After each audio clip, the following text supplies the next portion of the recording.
I just moved over $30,000 from Robinhood to M1 Finance because they make investing super simple, and this is like living life on easy mode. Hi all, my name is Greg and I make videos about the stock market and options trading. Today I'm going to be talking about M1 Finance, my new favorite long-term investment brokerage. So to break this video down for you, first I'm going to talk about why I chose M1 Finance over everything else. Then I'll show you how to actually set up an M1 account. And finally, we'll talk about the drawbacks of M1, which you'll definitely want to stick around for because there's a lot of nuances with their app. But before we get into it, if you enjoyed this type of video and you want me to make more brokerage reviews, make sure to leave a like down below and subscribe if you're new to the channel. With that out of the way, let's talk about M1 Finance. The first and the main reason why I chose M1 Finance over everything else is simplicity, sort of. Now, the user interface definitely takes some getting used to. It's not Robinhood, but they allow you to automate investing like no other app. I can tell M1 Finance that I want to deposit $1,000 of discretionary income into my account each month and then tell it to invest $250 a week to dollar cost average. And to break it down even further, I can allocate a certain percentage of that $250 a week into a specific stock. And you can do this using what they call pies. Right now I have 15 stocks in my portfolio, which is a lot to keep track of, but using the pie system, I can say I want a certain percentage of my portfolio into each different stock. So I could tell M1 Finance that I want to put 40% of my entire portfolio into Tesla stock, and I could use a rebalance button. It would buy and sell out of stocks to make sure every stock hits the target percentage, but then I would take a loss because of the taxes I would have to pay on whatever stocks I sold. What I could do instead is just keep putting money into my M1 account, invest that money, and M1 Finance is going to take care of what they need to buy according to my target percentages. So if Tesla only makes up, say, 30% of my account, but I want it to be 40% of my account, it's going to put a lot of my money into Tesla. But if Tesla makes up 45% of my account and I only wanted 40%, then it's going to buy into all the other stocks in my account. And the great thing about all of this is I can add as many stocks to my pie as I want, or I can even create multiple pies. Right now I have 3 types of investments and I could categorize these into different pies. I have top holdings, I have safe investments, and I have speculative stocks. I can create pies for each of these and tell M1 Finance that I want to put 50% of my money into safe investments, 30% of my money into my top holdings, and then 20% of my money into speculative trades. Right now I'm using my safe investments in order to save up to buy a house, and this automated process makes this super easy.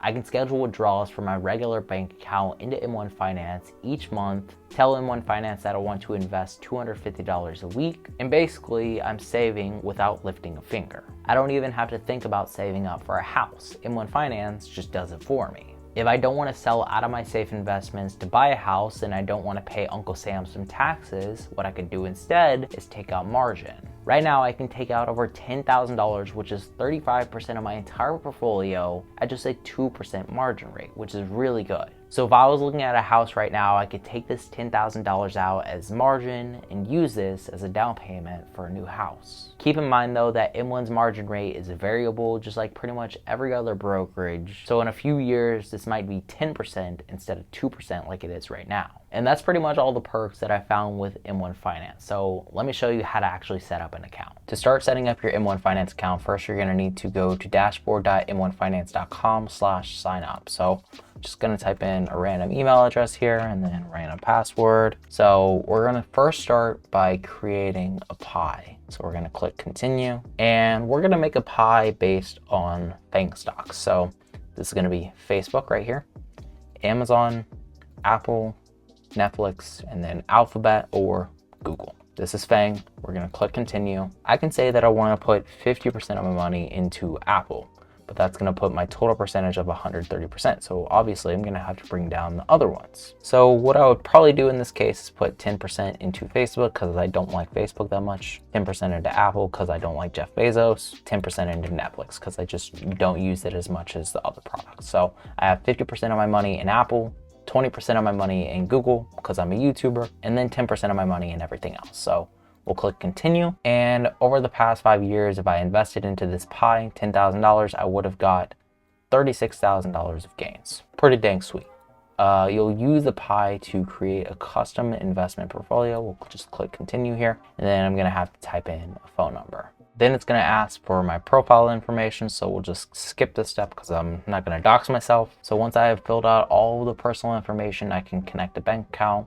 I'm just going to leave this for later because I'm not going to invest right away. And then we're going to build my portfolio. So right now my portfolio is Apple, Google, Netflix, and then the other FANG stocks. So we can look at this, go into the details, and we can see the past 5-year performance if we were to have invested $100 into this. I can also create new pies to invest in by going to research and then going to my pies, and we can create a new pie. So maybe I want to put my top holdings, which right now for me are Tesla, Square, and Fulgent. So to do this, I would type in Tesla's ticker symbol, TSLA.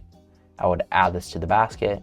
Then I would type in Square, SQ. Then we would add that to the basket. And then finally, we would add Fulgent, FLGT. And then this is going to be a new pie that we just created. We can edit it and make it pretty and give it a name. So top holdings, and we can allocate however much money we want to each different stock. So maybe I want 50% Tesla, maybe I want 20% Fulgent, and then 30% Square. So we would save this, and this is our second pie in our portfolio. If I invested $100 into this just 5 years ago, now this would be worth $2,000. That's probably mostly because Tesla has gone up so much over the last 5 years, but the other two stocks probably contributed to that as well. If I want to add my top holdings to my portfolio, we would just click add to portfolio right here, and then we would allocate, say, 50% to our FANG pie, which is named the first pie, and then 50% towards my top holdings. So this would split my whole pie, my whole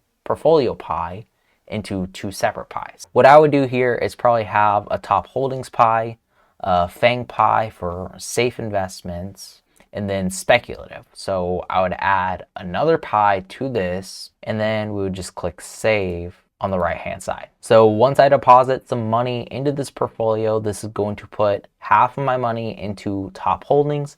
The other half of this money is going to go into my first pie or FANG. If you ever want to delete a pie out of your portfolio, all you have to do is click on the select button, remove that, and then we would allocate 100% towards this, and then just click save. That's pretty much it when it comes to setting up your M1 account. It does come with a few nuances, so let's talk about the drawbacks when it comes to M1. The biggest drawback for M1 Finance is what they call their trading windows. They only allow you to trade at 9 a.m. and 3 p.m.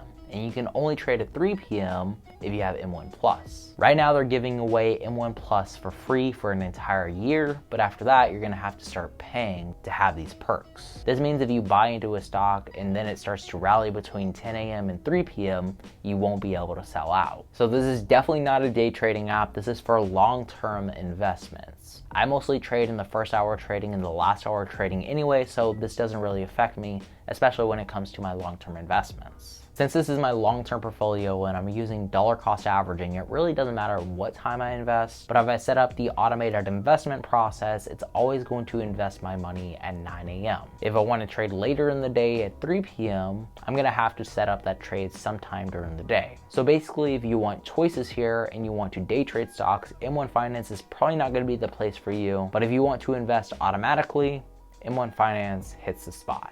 That's pretty much all I got for you in M1 though. Let me know what brokerage you want me to cover next down in the comments below. And before I go, I want to say thank you to all my patrons for their support. And if you want to join my patron list for live trade alerts or one-on-one consulting, I'll have it linked down in the pinned comment below. Thanks for making it all the way to the end of this video. And as always, remember to stay positive, stay green. I'll catch you in the next one.